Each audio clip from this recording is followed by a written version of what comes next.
महादिव्या कुक्षिरत्ना शब्दजीतरवात्मजं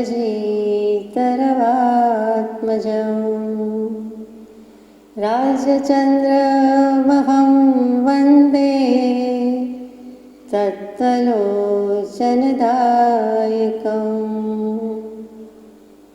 नमो दुर्वाररागादि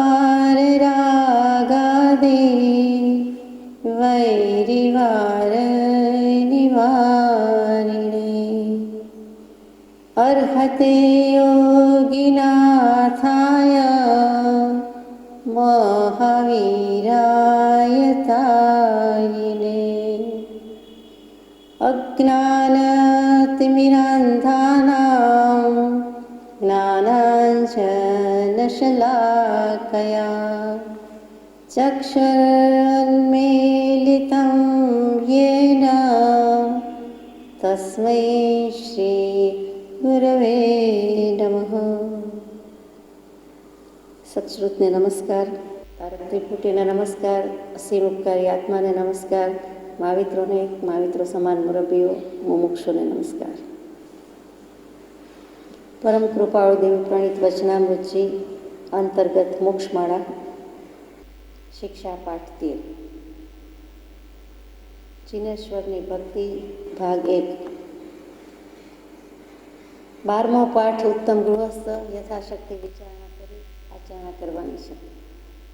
અને તેમાં જે પદ્મનંદી મુનિએ પદ્મનંદી પંચવિંશતિ નામનું વનવાસી શાસ્ત્ર લખ્યું છે એમાં સુંદર ક્રમ બતાવ્યો કે ગૃહસ્થની વાત તો મૂકી દીધી, ઉત્તમ ગૃહસ્થની વાત લખી દીધી. તો ઉત્તમ ગૃહસ્થ શું કરે? તો મંગળ શ્લોકનો મંગળ પ્રારંભ કહે છે, આરાધ્યતે જિનેન્દ્રાહા ગુરુષુ. જે એવા જિનેન્દ્ર ભગવંતની આરાધનામાં તત્પર છે, ગુરુ ભગવંતની આરાધનામાં તત્પર છે, એવા ઉત્તમ ગૃહસ્થો. અને તે શું કરે? તો કે ઉત્તમ ગૃહસ્થના પાઠ પછી તરત જ જિનેન્દ્ર ભક્તિ કરે તે વાત લઈ લીધી. એટલે જિનેશ્વરની ભક્તિ ઉપર આવી ગયા. કૃપાળુદેવની સંકલના ક્રમનું મહાત્મ્ય સામર્થ્ય આપણને સમજાય છે કે ત્યાં પણ એ જ કહ્યું છે કે ઉત્તમ ગૃહસ્થ. અને પછી એ શું એવું કરે છે? તો કે સતદેવ, સદગુરુ, સદધર્મનું ઓળખાણ કરવાનું છે, સાચા દેવની પ્રતીતિ લાવવાની છે. સાચો દેવ કોણ છે? સાચો ભગવાન કોણ છે? શુદ્ધ આત્મતત્વ શું છે? પરમાત્મા તત્વ શું છે? એટલે તરત જ લખ્યું જિનેશ્વરની ભક્તિ. એટલે અહીંયા ક્રમ સુંદર છે. એમાં 2 ભાગ પડ્યા, ગુરુ શિષ્યની રીતે અથવા માતા પિતા અને સંતાનની રીતે. તો અહીંયા 2 ભાગ કેવી રીતે છે? 2 સંવાદના 2 પાત્રો. એકનું નામ રાખ્યું જિજ્ઞાસુ, બીજાનું નામ રાખ્યું છે વિચક્ષણ. વિચક્ષણ કહેતા ત્યાં સત્ય, જિજ્ઞાસુ અને સત્ય. જિજ્ઞાસામાં આપણે સમજી ગયા છે શું હોય? સત્શિષ્યને જે શોભે તે હોય તે જિજ્ઞાસુ જીવને થાય સદગુરુ બોધ, તો પામે સમકિતને વર્તે અંતર શોધ. ત્યાં જિજ્ઞાસુ મૂક્યું. સત્ય શું? સત જેને પ્રાપ્ત છે તે સંત કયો, સત્પુરુષ કયો, સદગુરુ કયો, વિચક્ષણ પુરુષ કયો, જે કયો તે. એટલે જિજ્ઞાસુ અને સત્ય કહેતા શિષ્ય અને ગુરુ, અથવા સત્ય અને જિજ્ઞાસુ કહેતા ગુરુ અને શિષ્ય. તો અનુક્રમથી લીધું છે. પહેલું મૂક્યું છે જિજ્ઞાસુના મુખે પૂછે છે વિચક્ષણ સત્ય. કોઈ શંકરની, કોઈ બ્રહ્માની, કોઈ વિષ્ણુની, કોઈ સૂર્યની, કોઈ અગ્નિની, કોઈ ભવાનીની, કોઈ પૈગંબરની અને કોઈ ઈસુ ખ્રિસ્તની ભક્તિ કરે છે. એવો ભક્તિ કરીને શી આશા રાખતા હશે? પહેલા જ પ્રશ્નમાં કેટલા બધા પરમાત્માને લઈ લીધા. જાણે કે પુષ્પમાળાના 73મા બોલમાં 73મા પુષ્પમાં મૂક્યો પરમ કૃપાળુદેવે કે વિચક્ષણતા શું?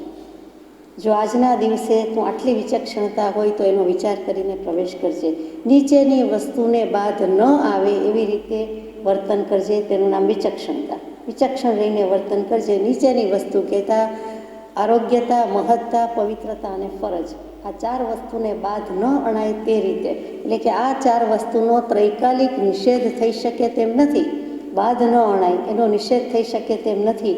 મિથ્યા નથી, આને કાઢી નાખવા જેવા નથી, આ ન કામના નથી, અર્થાત ઘણા કામના છે, ઘણા ઉપયોગી છે, તે જ કરવા યોગ્ય છે. એમ કરીને પછી સાંસારિક વ્યવહારિક જે મહત્તા, પવિત્રતા, ફરજ માની છે, આરોગ્ય માન્યું છે. અને એની સાથે કૃપાળુદેવ લખે ત્યારે પારમાર્થિક ભણાવે કે આત્માની આરોગ્યતા, મહત્તતા, પવિત્રતા શું છે, ફરજ શું છે, તે વિચક્ષણ વિચારે છે. અથવા તે જે વિચારી શકે છે, વિવેક કરી શકે છે, એ વિચક્ષણ છે.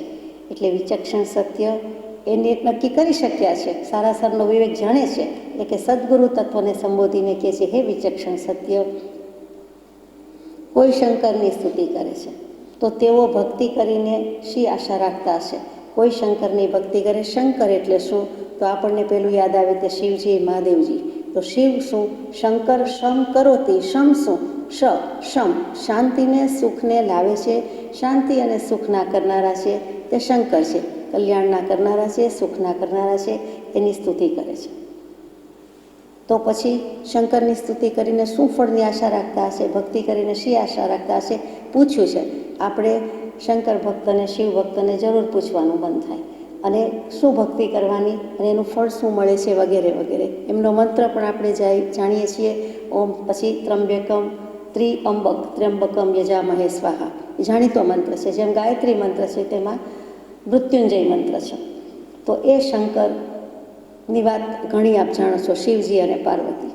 ઋષભદેવ ભગવાન જૈનોના આદ્ય તીર્થંકર અને જે શંકર ભક્તો માને છે તે શિવજી, મહાદેવજી, તે બંને એક હોવાનું ઘણા કહે છે.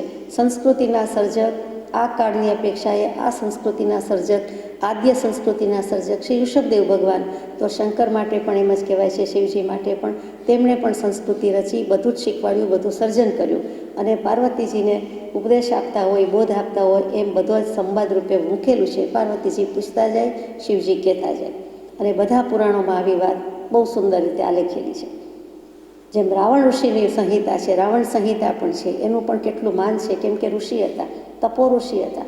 એવી રીતે શિવજીની પણ વાત છે. શિવ અને પાર્વતી સાથે જ જાય. અર્ધનારી નટેશ્વર કહીએ છીએ તે. વળી શિવજી માટે આપણને થાય કે સ્વયં મહેશ, સ્વસુરો નગેશ, સખા ધનેશ, તનયો ગણેશ, તથાપિ ભિક્ષાટનમેવ યાતિ, બલિયસી કેવલમ ઈશ્વરેચ્છા. સ્વયં મહેશ, પોતે જ મહેશ મહાદેવ છે. પછી સ્વયં મહેશ, સસરા સ્વસુર, નગેશ, નગાધિરાજ, હિમાલય પર્વત તો જેના સસરાજી છે. સખા ધનેશ, કુબેરજી, ખૂટતા ખૂટેની તેઓ ધન ભંડાર અને એનો અધિષ્ઠાતા કુબેરદેવ, એ તો એનો મિત્ર છે. તનયો ગણેશ, પોતાનો તનય પુત્ર એ ગણેશજી જેવા તો જેમના પુત્ર છે. અને તો પણ તથાપી ભિક્ષાટનમેવ યાતિ, તો પણ ભિક્ષા માટે એમને રજડવું, રખડવું પડે કે તપ કરવું પડે. અગર તો કૈલાસ પર્વત પર આસન જમાવવું પડે કે શેના માટે, શું કામ તપ કરવું પડે? અને ભિક્ષા આહારી કીધા એટલે કે ઘર બહાર ત્યાગેલા, આરંભ પરિગ્રહ વિનાના, એ અર્થમાં કીધું છે ત્યાં કે ભિક્ષા માટે નીકળવું પડે, જવું પડે, અથવા રાહ જોવી પડે. તપ કરે, પછી ક્યારેક ઠીક લાગે તો ઓરે, અથવા તો માગે, અથવા તો આપી જાય, વગેરે વગેરે. તો બલિયસી કેવલમ ઈશ્વરેચ્છા, આ ઈશ્વરની ઈચ્છા જ બળવાન છે. આપણા કોઈની ઈચ્છા કામ આવતી નથી. એટલે કે કર્મનો ઉદય છે, કર્મનો ક્ષય થઈ શક્યો નથી, અને હજુ આવું કરવું પડે છે, કરવું પડ્યું છે, તેવા કંઈક આશયથી તે મુકાયું છે. કોઈ બ્રહ્માની, ત્યાં ઈશ્વર શું એ સમજવાનું છે કે બલિયસી કેવલમ ઈશ્વરેચ્છા. ઈશ્વરેચ્છા કહેતા પોતાનો જાતમાં પૂર્વભાવમાં કંઈ ને કંઈ કર્મ શુભાશુભ ભાવ બાંધી આવ્યો છે, પરાક્રમ કર્યા છે સારા માઠા, એના ઉદયથી, એના ફળથી ભોગવવું પડે છે. તો આપણે પણ સમજવાનું છે કરતા ઈશ્વર કોઈ નહીં, ઈશ્વર શુદ્ધ સ્વભાવ, એ વાત પર આવવાનું છે. તો અહીંયા શંકરની એક વ્યક્તિ વિશેષ તરીકે વાત કરી, જેને મહાદેવ કયા છે. વિતરાગ દેવનું પણ બીજું નામ મહાદેવ જ છે. મોટા દેવ, મોટા પુરુષ. આપણે વાત લીધી છે સજ્જનતાના પુષ્પમાં, પાઠમાં, કે શિવજીને સજ્જન કહી દીધા છે. કે હળાહળ ઝેર પી જવાની ભાવના બતાવી કે બેઠો છું, આપી દો મને, અને પછી પી ગયા પણ નથી, અને નીલકંઠ કહેવાયા, કેમ કે ગળે રાખી દીધું છે. તો સમસ્ત સંસાર વિષ વૃક્ષ છે, એ વૃક્ષના, સંસારના વૃક્ષનું ઝેર પીવાની જેની ગુંજાઈશ છે, પણ પી જતા નથી, ગળે રાખે છે, નથી બહાર, નથી અંદર. આમ પણ અર્ધનારી નટેશ્વર, અને તેવા શિવજી તો તે સજ્જનતાનો પુરાવો છે, તે મહાદેવ કહેવાય. કોઈ બ્રહ્માની સ્તુતિ કરે છે. બ્રહ્મ, આત્મા, બ્રહ્મન, આત્મતત્વ અને બ્રહ્મા, બધી સૃષ્ટિનું સર્જન કોઈએ કર્યું હોય તો કે બ્રહ્માએ કર્યું. ખરેખર તો અનાદિકાળથી સૃષ્ટિ છે, હતી અને રહેશે, એમ જીનાગમ કહે છે, આપણે માનીએ છીએ. છતાં બ્રહ્મા, વિષ્ણુ, મહેશની એક રૂપક છે, એક વાત આવે છે એવી. તો બ્રહ્માને વળી સંયમ સુખ નથી, અસંયમ છે. ઘણો બધો ઇન્દ્રિયો વિષયો પ્રત્યે પ્રવર્તન છે. તો 4 મુખ આપ્યા, બતાવ્યા, બનાવ્યા, 4 મુખ હોવા છતાં સંતોષ નથી, તૃપ્તિ નથી. તો 5મા મુખની અપેક્ષા રાખી તો તરત જ ધરતી માથું કપાઈ ગયું. અને આપણે જાણીએ છીએ બ્રહ્માની વાત. તો એવા બ્રહ્માને પણ કેટલાક પૂજે છે. પૂજવા જેવું છે કે કેમ? તો કે કર્મનો ક્ષય થયો નથી, મોક્ષે ગયા નથી, તો પૂજવા યોગ્ય છે કે કેમ? ભક્તિ કરવા યોગ્ય છે કે કેમ? આપણને કહે છે, પૂછે છે. કોઈ વળી વિષ્ણુની ભક્તિ કરે છે. બ્રહ્માની વાત લંબાણથી નથી કહેતા, તિલોત્તમા અપ્સરાને બધું આપ જાણો છો. પછી વિષ્ણુની ભક્તિ કરે છે. વિષ્ણુ, નારાયણ, વાસુદેવ. શ્રી કૃષ્ણ અને વિષ્ણુ બંને નારાયણ કહેવાય, વાસુદેવ કહેવાય. એવા 9 વાસુદેવ થાય છે, તેમાંના 2. અને એના જ દશાવતાર લીલામાં મૂક્યું છે તેમ અવતાર છે. તો કર્મનો ક્ષય થઈ ગયો હોય તો સિદ્ધાર્થમાં, મોક્ષે ગયેલા આત્મા ફરી જન્મ લેવા આવે નહીં, એક પણ અવતાર કરવા આવે નહીં, એક પણ જન્મ લેવા આવે નહીં. એટલે ત્યાં અવતારવાદમાં કે અવતાર લીલામાં આપણે માની શકતા નથી. તો વિષ્ણુની ભક્તિ કરે છે, પૂજે છે, તે બધા વૈષ્ણવો કહેવાય. વૈષ્ણવના આચાર જે સેવવા યોગ્ય છે, આદરવા યોગ્ય છે, તે લઈ લેવા જેવા છે કે શ્રી કૃષ્ણ પરમાત્માની કેવી ભક્તિ કરે, કેવી સ્તુતિ કરે. વૈષ્ણવોની ભક્તિ અત્યંત વખણાયેલી છે, તે લઈ લેવા જેવી છે, સ્વીકારી લેવા જેવી છે. જૈનોનું તત્વજ્ઞાન, વૈષ્ણવોની ભક્તિ, મુસ્લિમનું ધર્મ જનૂન અને પછી ખ્રિસ્તીનો ધર્મ પ્રચાર. આ ચારેય પાસેથી જે સદ્ગુણ છે તે લેવાના છે. પણ તત્વજ્ઞાન તો જૈનનું, અને તત્વજ્ઞાનની પ્રાપ્તિ વિના જીવ સદૈવ અનાથ જ છે. એ અનાથતા વેદાય માટે તત્વજ્ઞાન, આત્મજ્ઞાનની પ્રાપ્તિ, ભક્તિ કરવાની છે. તો વિષ્ણુને પૂછે તે વૈષ્ણવ. વિષ્ણુ કહેતા અહીંયા શ્રી કૃષ્ણ જ છે, બંને એક માન્યા છે. કોઈ સૂર્યની ઉપાસના કરે છે કે ભક્તિ કરે છે. આ સૂર્ય શું? જે સૂર્ય દેખાય છે તે, તો કે સૂર્ય જ્યોતિષકાયના એક દેવ છે, તે જ સૂર્ય મહારાજાની વાત છે. પ્રાચીન મિશ્ર સંસ્કૃતિ, મિસર દેશ કહેતા, ઇજિપ્તની સંસ્કૃતિ કહેતા કહીએ છીએ, એમાં સૂર્યની ઉપાસનાનું ઘણું મહાત્મ્ય છે. પ્રભાતનો સૂર્ય છે તેને ખેપર કહે છે. મધ્યાહનનો સૂર્ય તપે છે એને રા અથવા રે કહે છે. એ રે ઉપરથી સનરાઈઝ, કિરણ આવ્યું હોવું જોઈએ. અને એ રા અને રેનું બહુ મહત્ત્વ છે, જે આપણે રીમાં કહીએ છીએ, અરિહંત, આનંદકારી, અપારી. રી પરથી, સ્વભાવ પરથી, ઋત પરથી, સત્ય, એના આધારે બધું રહ્યું છે. તે મધ્યાહનનો સૂર્ય ને મધ્યાહનના સૂર્ય વખતે જ આવીએ બહુ સમદેશમાં, છાયા જાય સમાઈ, તેમ જીવ સ્વભાવમાં, તેમ આવીએ સ્વભાવમાં, મન સ્વરૂપ પણ જાય. એટલે ત્યાં પણ આત્મામાં લીન થાય છે, સ્વભાવમાં સ્થિતિ કરે છે. સૃષ્ટિનું સનાતન સત તે રા, રી અને રાસ, ગરબા, ગીત, સ્તવન બધામાં રે લંબાવીએ છીએ. તે એમને લંબાવતા નથી, પ્રાસ માટે મેળવતા નથી. એ રી, રે, રા, રૂ, ઋત, સત્ય બધાને અનુસંધાન હોય તેમ સમજાય છે. ભાષા ઋષભદેવ પ્રભુએ શીખવી છે, એનું જ્ઞાન છે, એનું પ્રદાન છે માટે. અને મધ્યાહનના સૂર્ય પછી જે અસ્તાચલનો સૂર્ય કહીએ તેને હોરસ કહે છે, જેના પરથી આપણે હોરા આવ્યું. જ્યોતિષ જાણે છે તે જાણે છે. જ્યોતિષ વિદ્યામાં જે હોરાનું મહત્ત્વ છે, તિથિ કહીએ, મિતિ કહીએ, તારીખ કહીએ, સૌર પંચાંગ કહીએ, ચાંદ્ર પંચાંગ કહીએ, વગેરે વગેરે. તો સૂર્ય એના પરથી સૌર પંચાંગ, અને એ પરથી ગણતરી થાય છે. જીનાગમમાં હંમેશા ચંદ્રમાસ ચંદ્ર પરથી ગણાય છે, અને એ વધારે ચોક્કસ પુરવાર થાય છે. કેટલીક ક્ષય થતી હોય છે, સૂર્યની ચંદ્રની કળા વધઘટ થતી હોય, ચંદ્રની કળા વધઘટ થતી હોય, એટલે તિથિ 6 ઘટે 6 વધે, હંમેશા એક વર્ષમાં આ પ્રમાણે સાયકલ ચાલ્યું આવ્યું છે, વગેરે વગેરે. તો સૂર્યની પૂજા કરે છે. કેટલીક વખત કેટલાકને આપણે સૂર્ય નમસ્કાર કરતા જોઈએ છીએ. સવારના પોરમાં એક્સરસાઇઝ પોઈન્ટ ઓફ વ્યૂ જુદી વાત છે, યોગા પોઈન્ટ ઓફ વ્યૂ જુદી વાત છે. પણ આમ જ સૂર્યની સામે અર્ઘ્ય આપતા હોય, અંજલિ આપતા હોય, એ રીતે પાણીથી પણ અંજલિ આપતા હોય, અને હાથમાં ખોબો લઈને જળમાં અંજલિ જળની રીતે નમસ્કાર કરે, સ્તુતિ કરે, ભક્તિ કરે કે હે સૂર્ય મહારાજા, હે સવિતા નારાયણ, તમે છો તો બધું છે, તમે નથી તો કાંઈ નથી. સૃષ્ટિ પર કાંઈ અસ્તિત્વ કલ્પી શકાતું નથી, હોઈ શકતું નથી. એમ સૂર્યનારાયણ કે સૂર્યદેવની પૂજા કરે છે. એ જાણીતો માનીતો મંત્ર તે ગાયત્રી મંત્ર, તે સૂર્ય ઉપાસનાનું મહત્ત્વ છે. એને સૂચવે છે કે બધા જગતના જીવોનું કલ્યાણ ઈચ્છે છે, અને સૂર્યદેવની ત્યાં મહત્તા ગઈ છે. તો કેટલાક વળી સૂર્યને પૂજે છે. ત્વમ ભાનુઃ જગત ચક્ષુઃ, ત્વમ આત્મા સર્વદેહાનામ, દેહીનામ કહેવું જોઈએ ખરેખર તો. ત્વમ યોનિઃ સર્વભૂતાનામ, ત્વમ આધારઃ ક્રિયાવંતમ. હે સૂર્ય મહારાજા, તમે જ તમારા નવગ્રહરૂપી પુત્રો અને અનેક ઉપગ્રહોરૂપી પૌત્રો, અને વળી બીજું બધું જે કંઈ ઉલ્કા વગેરે છે, ધૂમકેતુ વગેરે છે, તે બધાને તમે ગુરુત્વાકર્ષણના બળથી તમારી આસપાસ ખેંચો છો, ફેરવો છો. એવા હે સૂર્ય મહારાજા, તમે જ સર્વમ સર્વા છો, જગતના ચક્ષુરૂપ છો, બધા દેહના આત્મા સમાન છો, સર્વભૂતોનું જન્મસ્થાન છો અને તમારો જ આધાર દરેક ક્રિયાવંતને છે, માટે તમને નમસ્કાર કરું છું. પણ સૂર્ય એટલે ખરેખર શક્તિ, ઉર્જાનો અખૂટ ભંડાર અને જ્યોતિષકાયના એક દેવ. આપણે પોતે પણ, બીજા કોઈ જીવ પણ સૂર્ય કે ચંદ્ર કે ગ્રહ કે નક્ષત્ર કે તારા તરીકે જઈ આવ્યા હોઈએ.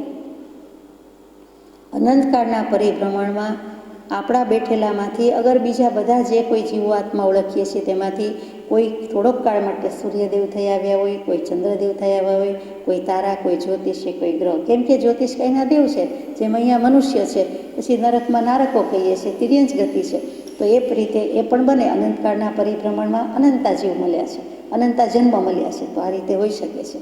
તો એ શાશ્વત સનાતન એમ કહીએ કે યાવત ચંદ્ર દિવા કરો, ખરેખર ચંદ્ર સૂર્ય રહે ત્યાં સુધી એમ કહ્યું જતું નથી. એના એક પછી એક શાશ્વત હોવાથી કહી શકાય કે એક સૂર્ય કે એક ચંદ્રનું આયુષ્ય જે જીવનું પૂરું થાય છે, ત્યાં બીજો એની જગ્યાએ આવી જ જાય છે. એ અપેક્ષાએ સતત પ્રવાહ ચાલુ છે, શાશ્વત સનાતન છે. બાકી કોઈ એક જીવ કે કોઈ એક ગ્રહ હંમેશા સનાતન સ્વરૂપે છે તેમ કહ્યું જતું નથી. એટલે એ પણ શાશ્વતતાને પામેલું નથી. હજુ જન્મ મરણ છે, જ્યોતિષકાયના દેવ તરીકે છે. પછી વળી મનુષ્ય ગતિમાં આવશે, નરક ગતિમાં જઈ શકે, તિર્યંજ ગતિમાં જઈ શકે. એટલે પરિભ્રમણ તો છે જ. આકાશમાં પણ પરિભ્રમણ છે, આકાશગંગામાં પણ પરિભ્રમણ છે. એ કેટલાક દેવ ચલ છે અને કેટલાક અચલ છે, કેટલાક સ્થિર છે, કેટલાક મૂવમેન્ટ કરે છે. 5 છે તે ગતિશીલ છે અને 5 છે તે અગતિશીલ છે. આ બધું વર્ણન પણ આવે છે. એ ક્યાં રહેલા છે એનું વર્ણન પણ આવે છે, કેટલું ડિસ્ટન્સ છે વગેરે વર્ણન આવે છે. પણ તેથી તે સંપૂર્ણ થઈ ગયેલા, પૂર્ણતાને પામેલા એવા આપણે દેવ, સનાતન દેવ, સતદેવ, સર્વજ્ઞ દેવ કહી શકતા નથી.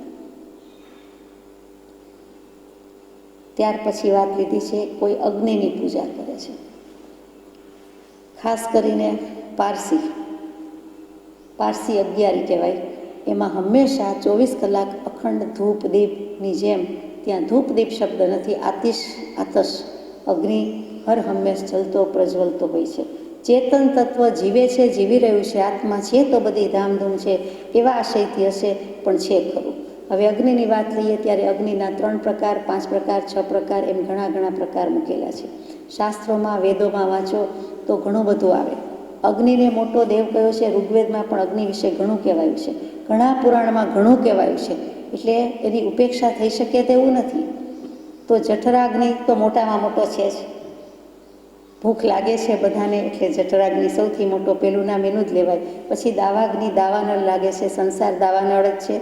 અને વડવાગ્નિ, સમુદ્ર જેવા સમુદ્રમાં, પાણીમાં ઉપર ચાલતું જે કંઈ જહાજ, સ્ટીમર, નીચે જે ઉડાવી દઈ શકે તેવી સબમરીન, અને એની પણ નીચે પૃથ્વીના પેટાળમાં, એના કરતાં પણ ઊંડે સાગરના પેટાળમાં વડવા નામની ગોળી કઈ છે. અને વડવા નલ, આનલ એટલે અગ્નિ, અનલ એટલે અગ્નિ, અનિલ એટલે પવન.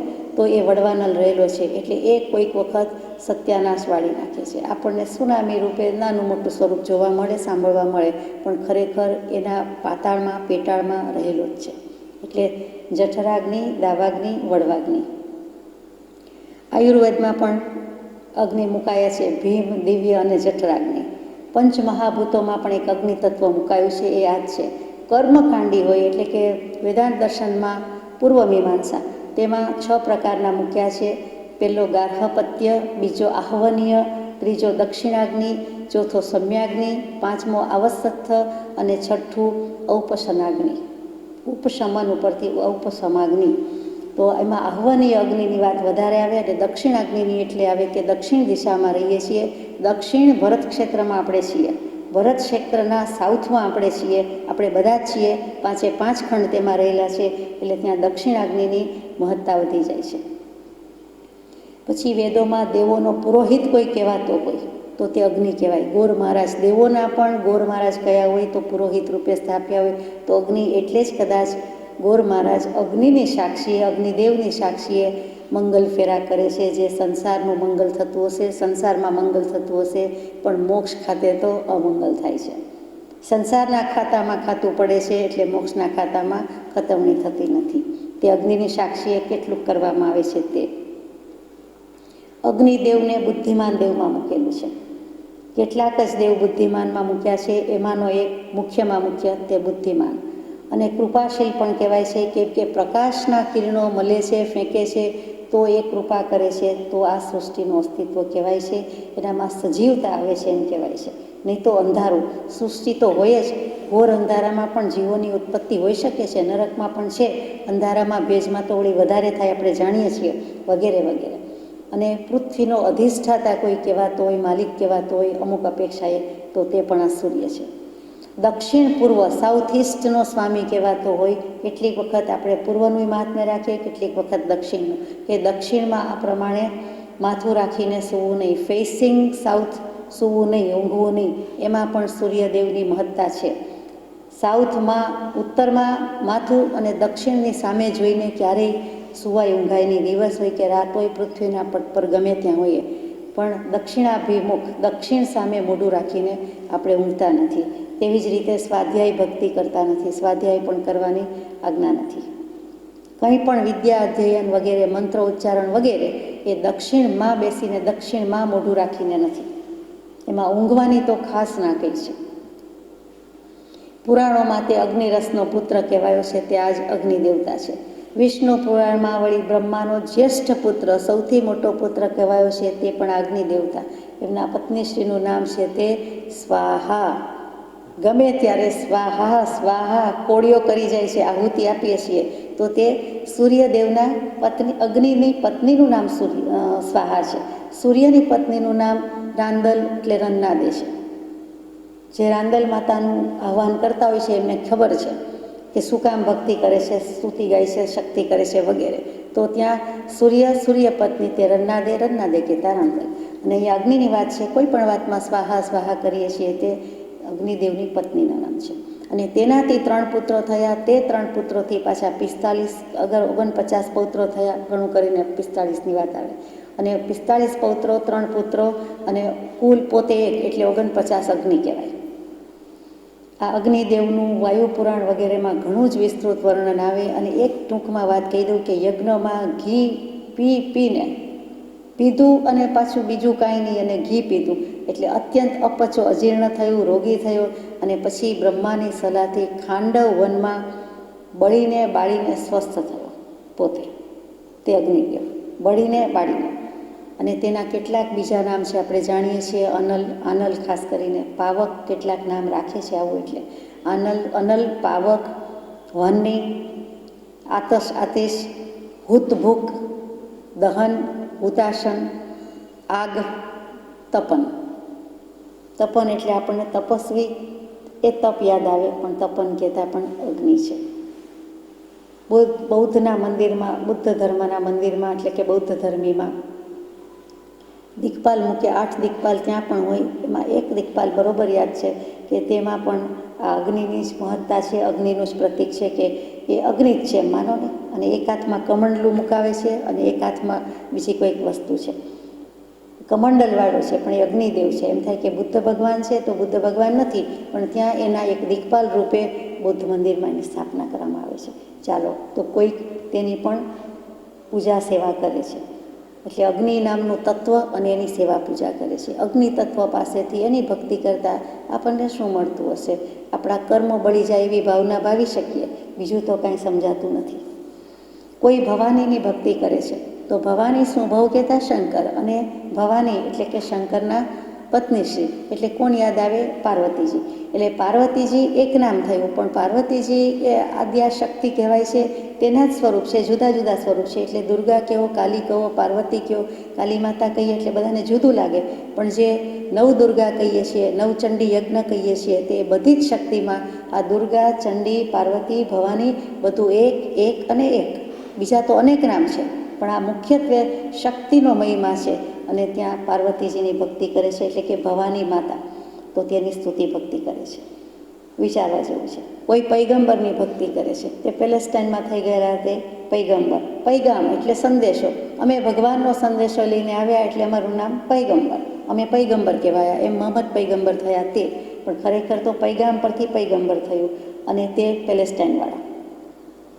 તેમણે પણ ઘણી બધી રીતે લબ્ધિ ચમત્કાર પ્રાપ્ત થયેલા હોવાથી કેટલાક પૃથ્વી ઉપર કેટલાક જીવોનું કલ્યાણ કરી ગયા એમ લાગે, પણ ચમત્કારી સંત તરીકે કે રુદ્ધિધારી ઓલિયા બાબા તરીકે મહત્ત્વ ગાવું તો જુદી વાત છે, પણ ખરેખર તેની ભક્તિ કરીને તેની પાસેથી કોઈ તત્વજ્ઞાનથી મોક્ષથી સાધી શકાય તેવું મળી શકે તેમ નથી. અને કોઈ વળી ઈસુ ખ્રિસ્તની ભક્તિ કરે છે. એમાં પણ એવું જ છે કે કેટલીક શક્તિ પ્રગટી હતી, લબ્ધિ પ્રગટી હતી, આત્માની અનંત શક્તિ છે, સમતા નામનો ગુણ હતો, એટલે સમતા ભાવે જીવી ગયા, મરી શક્યા. પણ ભક્તિ કરતાં એક વ્યક્તિ વિશેષ અને એની ભક્તિ અને એનો મોક્ષ થઈ ગયો છે એમ માનવા યોગ્ય નથી. આ બધા થઈ ગયા તે થઈ ગયા, પણ મોક્ષે ગયા કે મોક્ષ થઈ ગયો એવું નથી. આપણી જેમ સંસારમાં અત્યારે આપણી સમકક્ષ અથવા તો અધોગતિમાં અથવા તો જુદી જુદી ગતિમાં હજુ પરિભ્રમણ ચાલુ છે. એટલે ત્યાં અવતાર છે, જ્યાં અવતારની વાત આવે છે ત્યાં મોક્ષ નથી. શ્રી કૃષ્ણ મહારાજા પછી મોક્ષે જ જવાના છે, તીર્થંકર દેવ થવાના છે, અને આપણે એ રીતે ભાવિ તીર્થંકરની રીતે ભક્તિ કરીએ કોઈ વાંધો નથી, પણ પછી બીજી રીતે ભક્તિ કરીએ, અન્યથા અન્ય સ્વરૂપે ભજીએ તો વિચારવા જેવું છે. હવે પૂછે છે કે આ બધાની ભક્તિ કરીને શી આશા રાખતા હશે? હવે સત્ય જવાબ આપે છે, પ્રિય જિજ્ઞાસુ, તે ભાવિક મોક્ષ મેળવવાની પરમ આશાથી એ દેવોને ભજે છે. બધા મોક્ષ માટે આ સંસારમાંથી મુક્તિ જોઈએ છે, છુટકારો જોઈએ છે, એટલા માટે ભજે છે. તો જિજ્ઞાસુ કહો ત્યારે, એથી તેઓ ઉત્તમ ગતિ પામે એમ તમારું મત છે? તેનાથી ઉત્તમ ગતિ પ્રાપ્ત થાય? ઉત્તમ ગતિ કહેતા આગળ અનુસંધાન આવ્યું છે 12મા પાઠમાં, તે જ કે મોક્ષ, કે આવી રીતે ભક્તિ કરે તો મોક્ષ થાય એમ આપનું માનવું છે? પૂછે છે, મત છે, તમારી માન્યતા શું છે? સત્ય, એઓની ભક્તિ વડે તેઓ મોક્ષ પામે એમ હું કહી શકતો નથી. ચોખ્ખું ચણક કૃપાળુદેવ કે હું એમ કહેતો નથી, હું એમ કહી શકું તેમ નથી. જેઓને તે પરમેશ્વર કહે છે તેઓ કંઈ મોક્ષને પામ્યા નથી. લખવાની શૈલી, કહેવાની રીત જુઓ.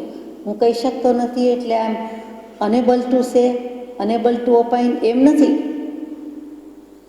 હું કહી શકવાની શક્તિ ધરાવતો નથી કે કહી શકું તેવો સમર્થ નથી એમ નહીં, પણ મને એવું કેવું ગમતું નથી અથવા એમ કેવું ઠીક નહીં, એવી રીતે જે આપણે બોલીએ છીએ તેવા અર્થમાં છે કે તેમ હું કહેવા માગતો નથી કે તેઓ મોક્ષ પામે એમ હું કહી શકતો નથી. એટલે કે તેઓની ભક્તિથી મોક્ષ પામે એમ હું કહેતો નથી, એમ હું માનતો નથી, એમ સ્પષ્ટ કહી દે છે, પણ કહેવાની રીત બહુ સૂચક છે, સમજવા જેવી છે, સ્વીકારવા જેવી છે. જેઓને તે પરમેશ્વર કહે છે તેઓ કંઈ મોક્ષને પામ્યા નથી. એટલે કે છેલ્લો ભવ હોય, સંસાર, પુનર્જન્મ, પુનર્મરણ ન હોય, ફરી દેહ ન ધારવો પડે એવું આમાંનું કોઈ નથી. એ બધાને જન્મ મરણ બાકી છે. ગૌતમ બુદ્ધ પણ આવી ગયા, બાકી છે. તો પછી ઉપાસકને એ મોક્ષ ક્યાંથી આપે? શંકર વગેરે કર્મક્ષય કરી શક્યા નથી અને દૂષણ સહિત છે, એથી તે પૂજવા યોગ્ય નથી. હવે કયું દૂષણ છે એની વાત લેવાની છે. શું કામ નથી મોક્ષે જઈ શક્યા, અથવા તો શું બાકી રહી ગયું છે, અથવા કયું દૂષણ દેખાય છે? જે બધા પૂજે છે તેમાં શું છે એ વાત આવે છે. જિજ્ઞાસુ, એ દૂષણો કયા કયા છે તે કહો. સત્ય, અજ્ઞાન, કામ, હાસ્ય, રતિ, અરતિ, પછી વગેરે મળીને કહ્યું છે. આપણે સાથે જ વાંચીએ છીએ કે અજ્ઞાનથી માંડીને નિદ્રા, મિથ્યાત્વ, રાગ, દ્વેષ, અવિરતિ, ભય, શોક, જુગુપ્સા, દાનાંતરાય, લાભાંતરાય, ભોગાંતરાય, ઉપભોગાંતરાય, કામ, હાસ્ય, રતિ, અરતિ, એ 18 દૂષણમાંનું એક દૂષણ હોય તો પણ તે અપૂજ્ય છે. તો આપણે તો શિવજીને એ રીતે ઓળખીએ છીએ કે શિવજી અને પાર્વતીજી, શિવજી અને ભીલડી, શિવજીએ તપશ્ચર્યા કરી, હિમાલયની વાત આવી, ગણેશજીની વાત આવી, વગેરે વગેરે વાત આવી, સૃષ્ટિના સર્જનની વાત આવી, બધી સૃષ્ટિના પ્રલયની સહારની વાત આવી. એ તો આપણે રૂપક છે એમ ઘટાવી શકીએ કે કર્મનો ક્ષય થઈ શકે છે. તાંડવ નૃત્ય, લાસ્ય નૃત્ય કરીને એમણે જાણે કે બધાને હસાવી દીધા કે જુઓ હું કર્મ બાળી શકું છું, એવા આશયથી લેવાય. પણ બીજી કેટલીક વસ્તુ છે તેથી સ્વીકારી શકાતું નથી. એક સમર્થ પંડિતે પણ કહ્યું છે કે હું પરમેશ્વર છું એ મિથ્યા રીતે મનાવનારા પુરુષો પોતે પોતાને ઠગે છે, છેતરે છે. કારણ પડખામાં સ્ત્રી હોવાથી તેઓ વિષયી ઠરે છે. રાગ વિના થઈ શકતું નથી, તો રાગ વિષય ઇન્દ્રિયોમાં પ્રવર્તન તે રીતે એ થઈ શકે નહીં. એટલે કે ત્યાં બ્રહ્મચર્ય વ્રતનો મહિમા ન રહ્યો. આટલા ઉગ્ર તપસ્વી પણ છેલ્લે શિવજી અને પાર્વતીજી, ભવાની શંકર એમ બોલાય છે. શિવ પાર્વતી બોલીએ તો બોલીએ, શંકર પાર્વતી, એવી રીતે પહેલું પણ મૂક્યું હતું કે ભવાની શંકર. અર્ધનારી નટેશ્વરનો મહિમા આપ વિશેષ જાણો છો. તો એ બધું વિષયી કે રાગી હજુ રાગનો અંશ રહ્યો કહેવાય એટલે એ સ્વીકારી શકાતું નથી. વળી શસ્ત્ર ધારણ કરેલા હોવાથી દ્વેષી ઠરે છે, પ્રતીક રૂપે છે. ત્રિશૂળનો અર્થ આપણે રત્નત્રયની પ્રાપ્તિ લઈએ તો કાંઈ વાંધો નથી, પણ કોઈ પણ શસ્ત્ર ધારણ કરેલું હોય અને તે મોક્ષે શસ્ત્ર આવતું નથી એવી વિતરાગ મુદ્રામાં એ હોતું નથી. આ બધી મુદ્રામાં છે. એટલે વિષ્ણુની ગદા હોય, શ્રી કૃષ્ણનું સુદર્શન ચક્ર હોય કે શિવજીનું ત્રિશૂળ હોય. એટલે રાગનો અંશ છે, દ્વેષનો અંશ છે. અને સમયસારજીમાં આવ્યું, કૃપાળદેવમાં આવ્યું કે એક પરમાણુ માત્રની મળે ન સ્પર્શતા રાગાદિક ભાવોનું એક તણકલું તો શું, પરમાણુ પણ ન હોવું જોઈએ. જે પૂર્વકાળે પરમાણુ ભેગા કર્યા છે તે કૃપાળુદેવ કહે છે જુઠાભાઈના પત્રમાં, આ કાળમાં, આ દેહે, આ ભવે, આ સમસ્ત જગતમાં આપી દેવા છે. જાણે કે મોટી ચપટી ભરીને ધૂળ લાવ્યા હોય અનંતકાળની અને પછી આપણે વિખેરી નાખીએ એવી સાહજિકતાથી કહી દીધું અને કરી બતાવ્યું તે કૃપાળુદેવ. જપમાળા ધારણ કર્યાથી તેઓનું ચિત્ત વ્યગ્ર છે એમ સૂચવે છે. કોઈ પણ પ્રકારની જપમાળા, બેરખો, તસબી વગેરે પહેરતા, રુદ્રાક્ષ પહેરીએ તો તેમ, તુલસી પહેરીએ તો તેમ, બીજી કોઈ પહેરીએ તો તેમ પહેરવાની વાત આવી. એમાં આવા ભગવાન કહેવાતા જે બધા આત્મા છે, સત્પુરુષો કહીએ છીએ, સદગુરુ કહીએ છીએ, તે બધા, અને તેણે પાછી ગળામાં આવી માળા ધારણ કરી છે એટલે ત્યાં દ્વેષી ઠરે છે અને ત્યાં એમનું ચિત્ત વ્યગ્ર છે એમ સૂચવે છે, વ્યથિત છે. શું કામ માળા પહેરી? તો કે આપણને શાંતિ રહે, આપણને સારું થાય, હાર્ટને માટે તુલસી સારા, રુદ્રાક્ષ સારા વગેરે વગેરે જે કહેવાય છે તે. એવી રીતે બીજી કોઈ માળા પહેરે, પણ આવી કોઈક ભાવ સાથે જેને આપણે કંઠી બાંધી કહીએ છીએ અથવા કેટલીક વખતે માદળિયું, તાવીજ વગેરે કહે છે તે, તો એમ તો એવો અર્થ નથી. એટલે આપણું ચિત્ત એવું વ્યગ્ર, વ્યથિત, વેદનાવાળું નથી. અને એ પુરુષોનું હોય તો આપણું કેવી રીતે શાંત થાય એમ સૂચવે છે. મારે શરણે આવ, હું સર્વ પાપ હરી લઉં એમ કહેનારા અભિમાની અને નાસ્તિક ઠરે છે. ઇન્વર્ટેડ કોમાઝમાં મૂક્યું છે કે મારે શરણે આવો, હું તારા બધા પાપ લઈ લઈશ. સામાન્યપણે તો દરેક ભગવાન કે દરેક સદગુરુ કે દરેક જ્ઞાની કહેતા હોય છે, ત્યાં અપેક્ષા જુદી છે, ત્યાં કહેવાનું મતલબ તાત્પર્ય જુદું છે. આ જે લીધું છે તે ભગવદ્ ગીતાજીમાં 18 અધ્યાય ખરું, એનો છેલ્લો અધ્યાય, અને લગભગ છેલ્લેથી આવતા થોડાક શ્લોક, એમાંનો શ્લોક કે અહમ તામ ત્વામ સર્વ પાપેભ્યો મોક્ષયિષ્યામિ મા શુચઃ. પહેલી લીટી શું?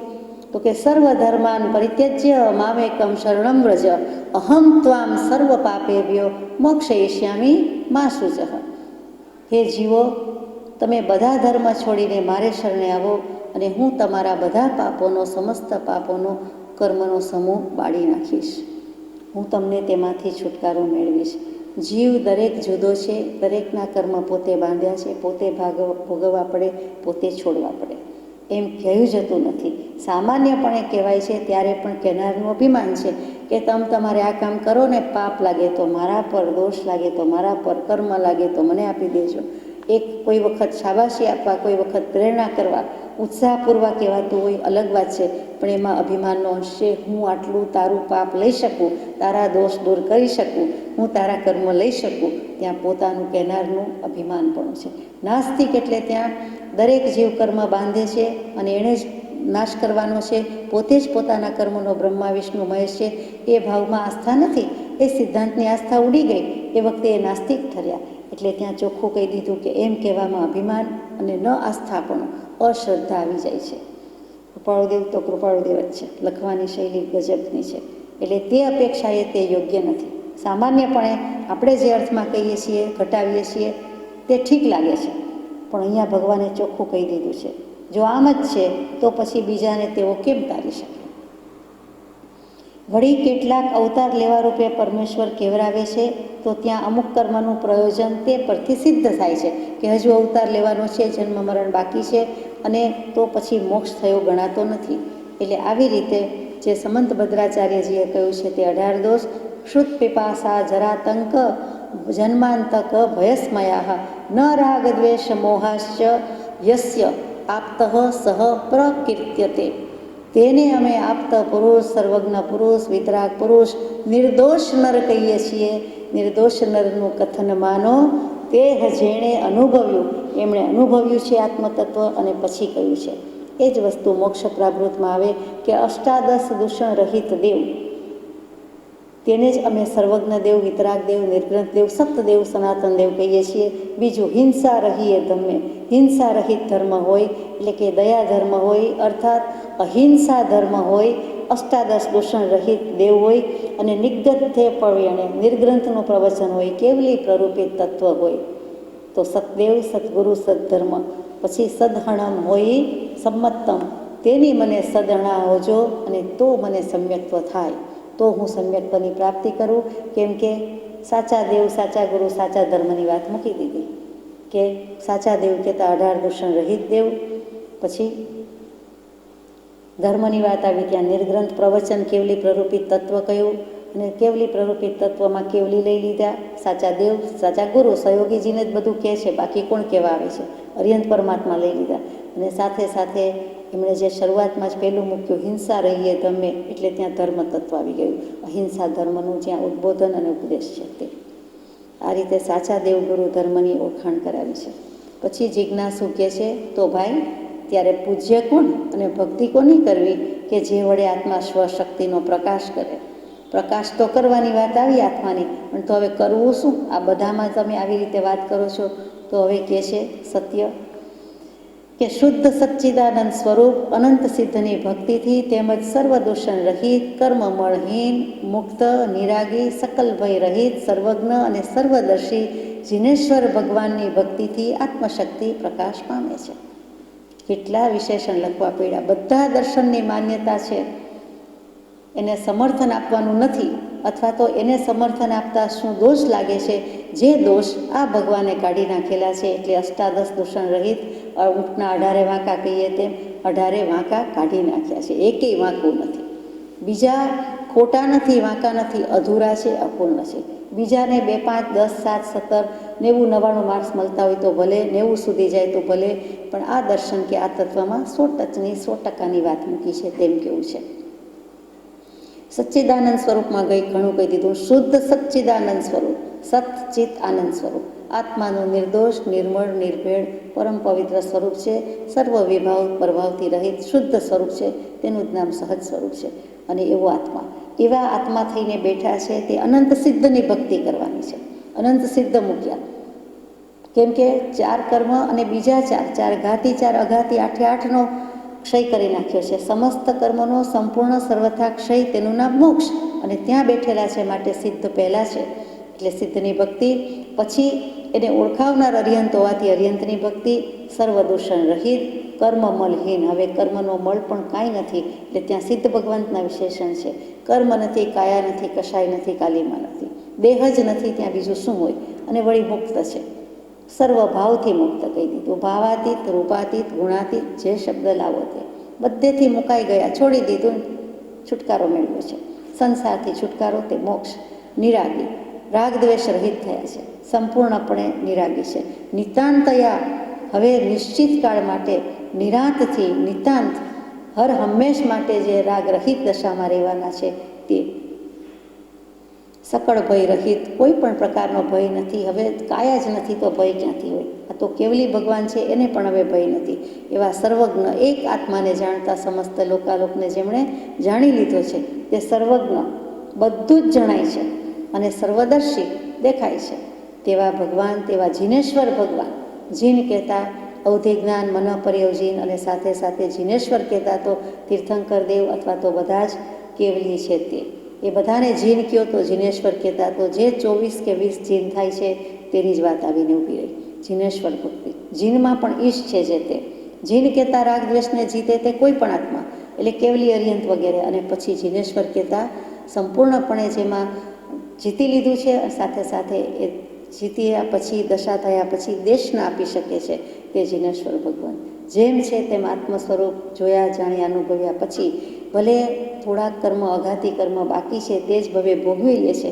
જ્યાં સુધી શરીર છે ત્યાં સુધી કર્મો છે, પણ પછી તેમ છતાં વિતરાગતા દાખવીને જે દેશના આપી છે તે જીનેશ્વર ભગવાન. જેટલું કહી શકાય તેટલું વચનયુગમાં આવે એટલું કહ્યું છે, અને તેનાથી આપણી આત્મશક્તિ પ્રકાશ પામે છે.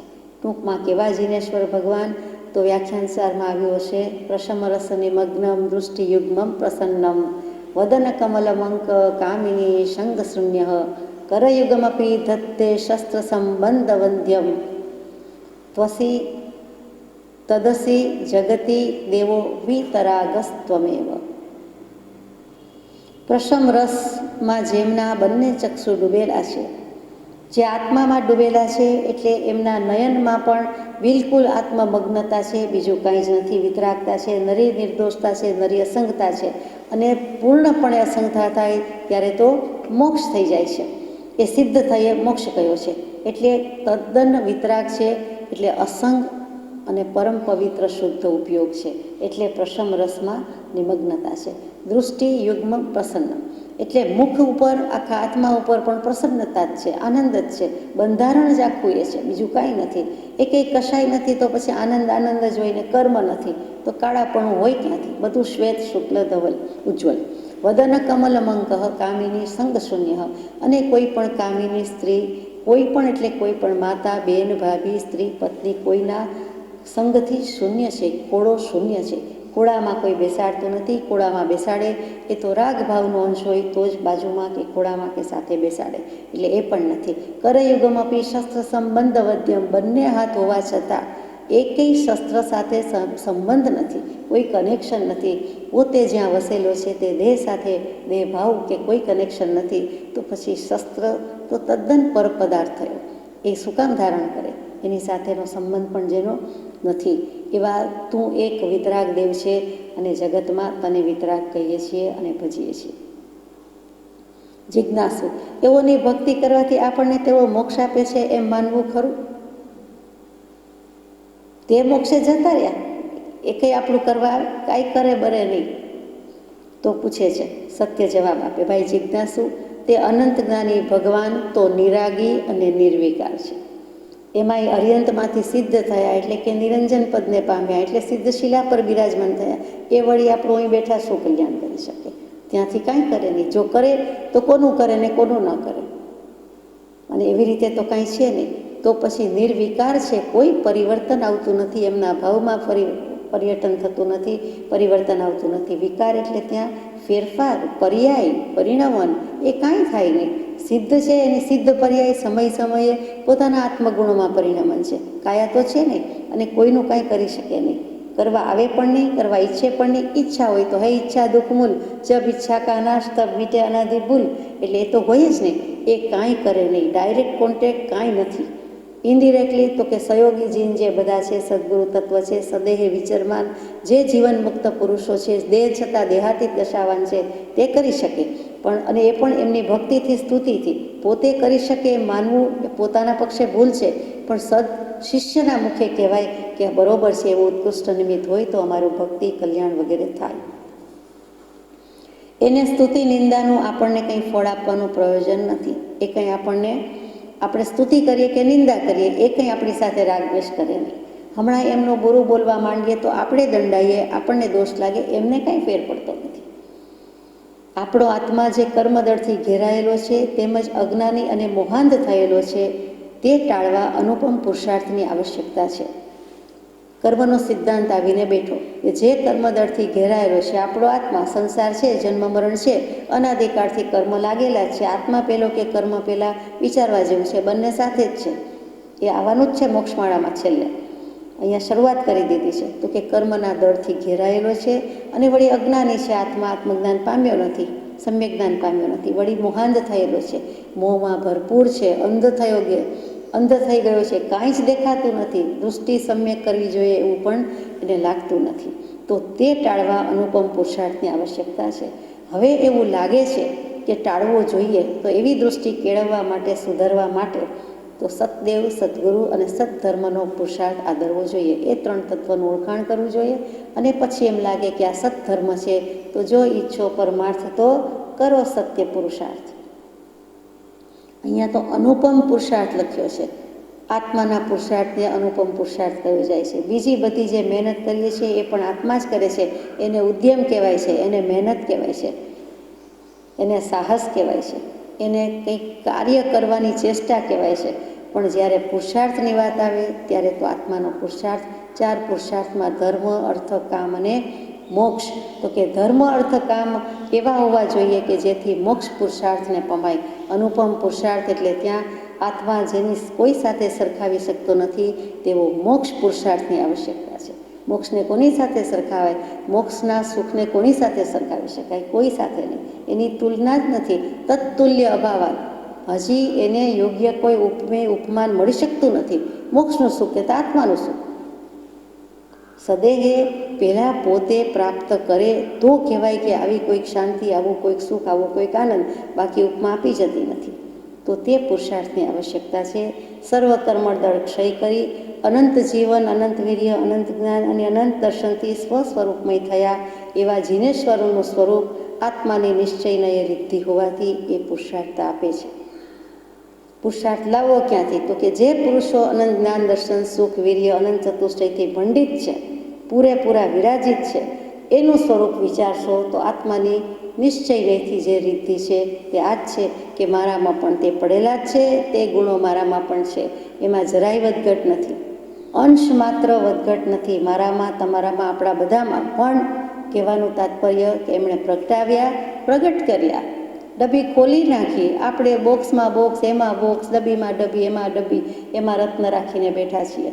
એમણે રત્ન રાખ્યું હતું પણ ખોલ્યું તો બધા કર્મો જતા રહ્યા, ડબ્બી, રજ, બધું પર પદાર્થ જતા રહ્યા. અને જે રત્ન હતું એ પર પદાર્થ એટલે કે સ્વપર પ્રકાશકતા પોતાની જ હતી. એની પાસે સૂર્ય, ચંદ્ર, રત્ન, વિદ્યુત, વીજળી કોઈના પ્રકાશ કામ આવતા નથી. પાણી ભરે છે, કોઈ આંબી શકતું નથી. એવી સ્વપર પ્રકાશકતાની સત્તા તો પોતાની પાસે જ છે. તો ભગવાન પાસે છે, પરમાત્મા પાસે છે, આવા શુદ્ધાત્મા પાસે છે, આપણી પાસે છે. તો એમણે પ્રગટ કર્યું. એમણે એ રત્નની ડબ્બી ખોલી, બધું પછી જોયું, મૂક્યું અને જોયું કે આ પ્રકાશ અને મારા આત્માનો પ્રકાશ, કોના વડે આ પ્રકાશ જોઈ શકે છે? રત્ન શેનાથી દેખાય છે? આંખથી દેખાય છે. આંખ ક્યાંથી આવી? ઇન્દ્રિય. ઇન્દ્રિય ક્યાંથી? આત્માએ બનાવી. તો આત્મા જ મુખ્ય થયું. સ્વપર પ્રકાશક એવી ચૈતન્ય સત્તાનો પ્રત્યક્ષ ગુણ જેને વિશે છે એવો આત્મા હોવાનું પ્રમાણ છે અને એમ થઈ શક્યું છે. તો એમને પછી પોતાને રત્ન જોઈ શકવા જેવું રહ્યું નહીં. પોતાનામાં જ સમ્યક દર્શન, સમ્યક જ્ઞાન, સમ્યક ચારિત્ર આવી ગયા. પોતાનામાં જ પ્રગટાવ્યા. આપણે પર પદાર્થ તરીકે પર રત્નને, પર વસ્તુને જોઈએ છીએ. એમણે એ ખોલી મૂકી, કર્મો બધા કાઢી નાખ્યા. પોતે ચૈતન્ય, જીન, પ્રતિમા, રત્ન થઈ ગયા. આટલો ફરક. વિકારથી વિરક્ત કરે છે. તો કે આવા પુરુષોની વાત, એમની સ્તુતિ, એમનું સ્મરણ તે વિકારથી વિરક્ત કરે છે. વિષય વિકારથી આપણને વૈરાગ્ય ભાવમાં લઈ જાય છે, રંગાઈ જાય છે. ક્યાં રંગાઈ જાય છે? વૈરાગ્યમાં રંગાઈ જાય છે. સંસારના ભાવમાં રહેતા નથી. સંસાર, દેહ વગેરે ભાવથી મુક્ત થાય છે એટલે વૈરાગ્યને જન્મ આપે છે. વિકારથી વિરક્ત કરે છે એટલે વિકાર ભાવ લઈ જાય છે આવા સત્પુરુષના સ્મરણથી વગેરે ગુણોના પ્રકાશથી. અને વળી શાંતિ આપે છે, નિર્જરા આપે છે. કશાયનું ઉપશમન થાય છે એટલે તરત આપણે શાંત થઈ જઈએ છીએ અને આત્માનો અનુભવ થઈ જાય તો ખરેખરી શાંતિ અનુભવીએ છીએ. અને નિર્જરા આપે છે, કર્મો ઝરી જાય છે. જ્યાં આત્મા અનુભવ થયો, સ્વાદ મળ્યો તો તરત જ જે કોઈ કર્મ છે એનું નિકંદન થવા માંડે છે.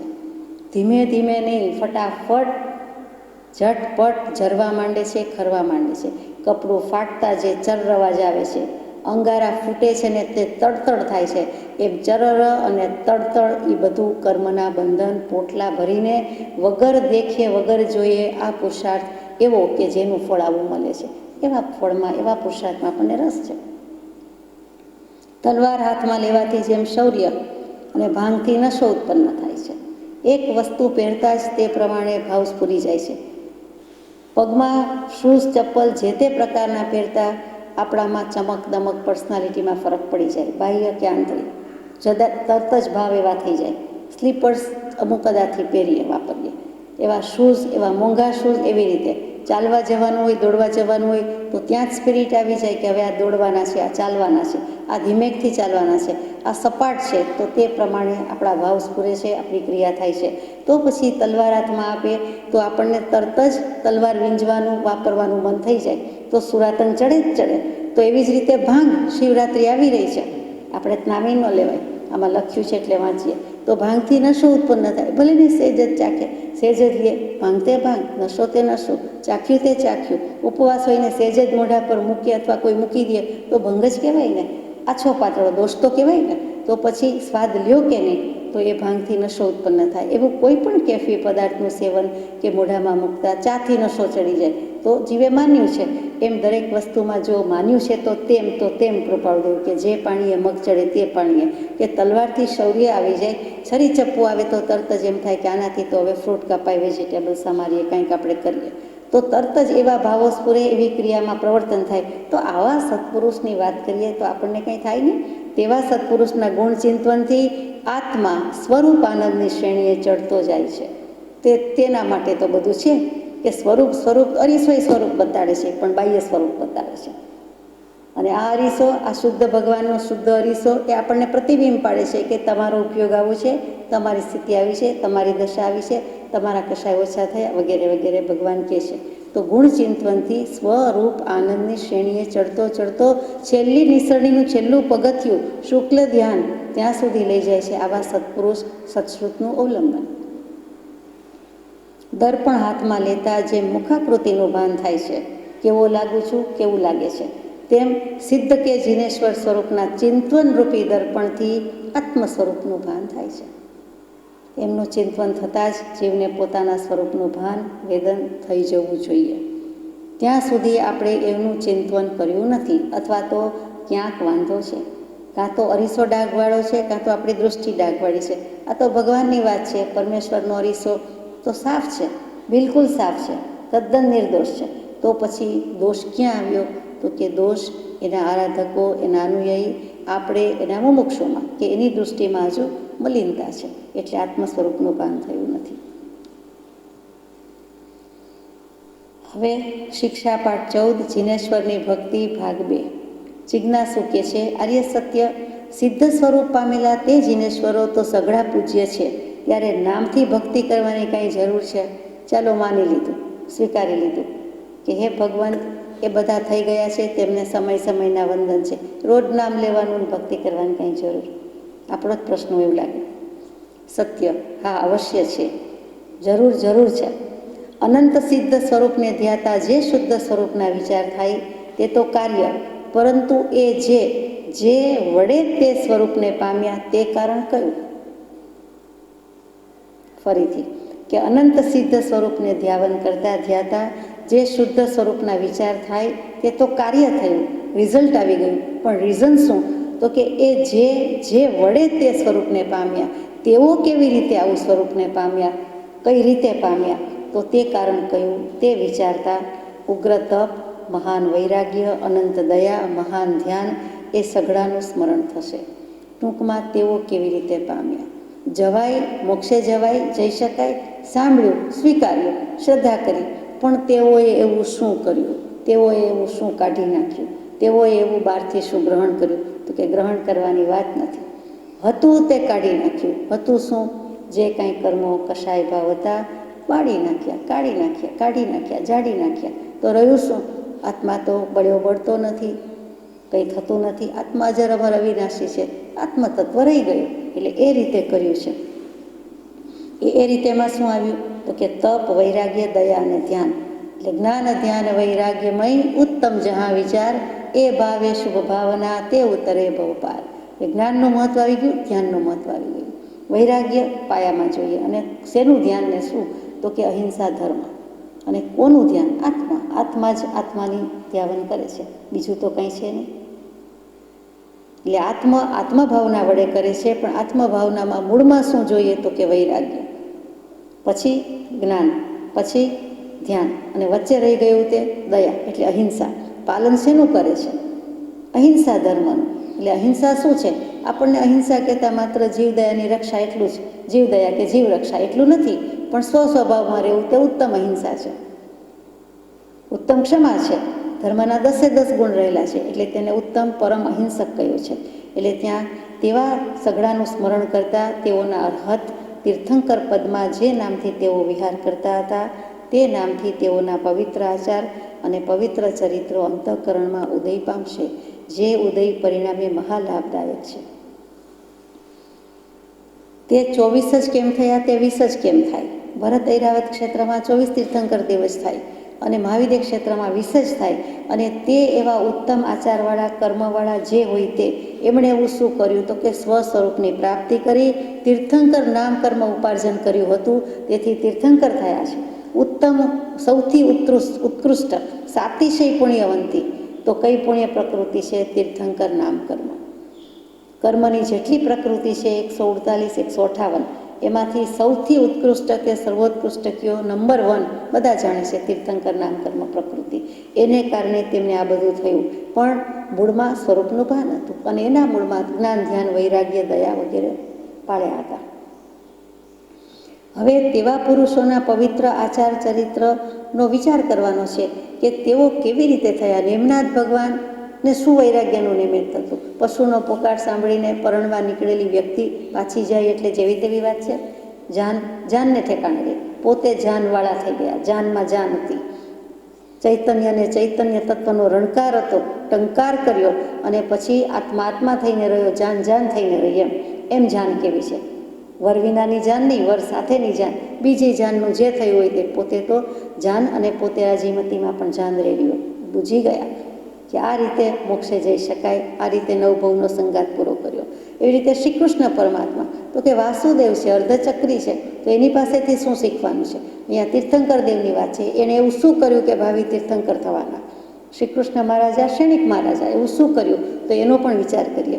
પાર્શ્વનાથ પ્રભુને વૈરાગ્યનું નિમિત્ત શું થયું તો કે નેમિનાથ ભગવાન 22માં, પાર્શ્વનાથ 23માં. તો 22માં ભગવાનનું શાસન હોય હજુ, અને એ વખતે જે આ પશુના પોકારનું ચિત્ર વગેરે ચિત્રશાળામાં જોયું, આપણી ભાષામાં વોલ પેઇન્ટિંગ વગેરે, અને તે જોઈને પાર્શ્વનાથ પ્રભુને પણ વૈરાગ્ય થયો કે હો આવું થયું છે, અને એમને ભરપૂર વૈરાગ્ય આવ્યો. શાસ્ત્રોમાં, પુરાણમાં, જૈન પુરાણ બધામાં નોંધ લેવાયેલી છે. એવી રીતે ઋષભદેવ ભગવાનને સૃષ્ટિનું સર્જન આ કઈ રીતે કર્યું, બ્રાહ્મી સુંદરીને કેમ બોધ આપ્યો, ભરત ચક્રવર્તીને શું કહ્યું, બાહુબલીજીને શું કહ્યું વગેરે વગેરે એમના જીવન ચરિત્રમાંથી આપણને ઘણો બધો લાભ થાય છે. જે મહાવીરનું પવિત્ર નામ સ્મરણ કરવાથી તેઓ કોણ, ક્યારે, કેવા પ્રકારે સિદ્ધિ પામ્યા એ ચરિત્રોની સ્મૃતિ થશે. કે 12.5 વર્ષ એટલે કે 12 વર્ષ અને 6.5 મહિના તપ કર્યું, અને કેવી રીતે તપ કર્યું, કેવી રીતે ધ્યાન કર્યું. તે તપ, ધ્યાન, જ્ઞાન બધું સાથે હતું. એ વૈરાગ્ય, એ તપ, એ જ્ઞાન, એ ધ્યાનની ચરમસીમાએ પહોંચ્યા હતા ત્યારે કેવલ જ્ઞાન થયું. પરમ મૂર્તિ હતા, પરમ તપસ્વી કહીએ છીએ, પૂર્ણ અહિંસક કહીએ છીએ તે મહાવીર સ્વામી. એ ચરિત્રોની સ્મૃતિ થશે અને એથી આપણે વૈરાગ્ય, વિવેક ઇત્યાદિકનો ઉદય પામીએ. એનાથી આપણને થાય કે આપણે શું કરીએ છીએ. એમણે નિદ્રાનો ત્યાગ કર્યો હતો, દર્શનાવર્ણ્ય કર્મક્ષય કર્યો, બધા તીર્થંકરે કર્યો, પણ મહાવીર પ્રભુએ દર્શનાવર્ણ્ય કર્મને તો બરાબર જીતી લીધી હતી. તો એવી રીતે આપણને પણ તરત વિચાર આવે કે આપણે પણ નિદ્રા પર વિજય મેળવવાનો છે વગેરે વગેરે. પછી જિજ્ઞાસુ કહે છે પણ લોગસમાં તો 24 જીનેશ્વરના નામ સૂચવન કર્યા છે, એનો હેતુ શું છે તે મને સમજાવો. લોગસ ઉજ્જોય કરે, આ લોકમાં ઉદ્યોત કરનારા. પછી બધા જ તીર્થંકર દેવ એટલે કે 24 આ કાળની 24 ઘણા અનંતા થયા છે, પણ અનંતના નામ પણ આપણી પાસે હોઈ શકે નહીં. તો પછી 720-50ના નામ તો મળે છે. એમાંથી આ કાળની અપેક્ષાએ જે ક્લોઝેસ્ટ વન, નિયરેસ્ટ વન કયા છે તો કે જે ઋષભદેવ ભગવાનથી મહાવીર સ્વામી થયા તે 24 તીર્થંકર દેવના નામ લેવામાં આવે છે. તે લોગસ. પૂછવાનું એમ છે કે એ 24 પહેલાં લોગસ પાઠ હશે કે કેમ, પછી શું આવશે તો એના એ 24 તીર્થંકર દેવના નામ આવે તો તેનો જવાબ આપે છે. અને એનું નામ લઈને કારણ શું, એનો શું હેતુ છે તે મને સમજાવો.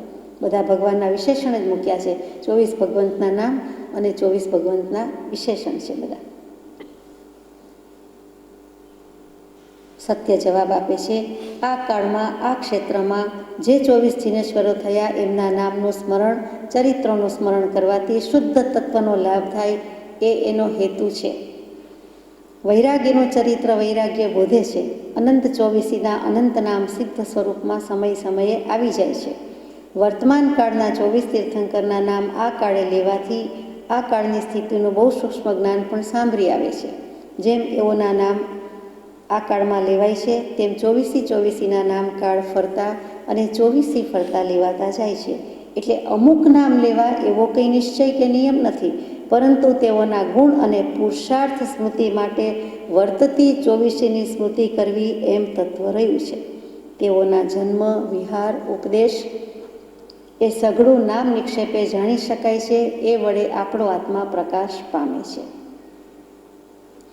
સર્પ જેમ મોરલીના નાદથી જાગૃત થાય છે, તેમ આત્મા પોતાની સત્ય રીતે સાંભળતા મોહનિદ્રાથી જાગૃત થાય છે. મોરલીનો નાદથી સાપ ડોલવા માંડે, જેણે મદારીના ખેલ જોયા છે એને બરોબર ખબર છે. તો એવી રીતે આત્મા પોતાની રીતથી પોતાની સિદ્ધિ સાંભળતા તરત જ જાગૃત થાય કે અહો, અહીંથી મારે લેવાનું છે, આ પૈસા અહીંયા બાકી છે, આ લક્ષ્મી બાકી છે, આ ધન બાકી છે, આટલું હું માગું છું. તરત જ પોતાનું લેણું વસૂલ કરવા જાય. તેમ આત્મા પોતાની અનંત શક્તિનો ખજાનો પોતાની જ પાસે છે. એને કહે છે કે તારે પ્રગટાવવાનું છે, હવે તો સ્થિર થા, જાગૃત થા, જાગૃત સ્વભાવને ભજ.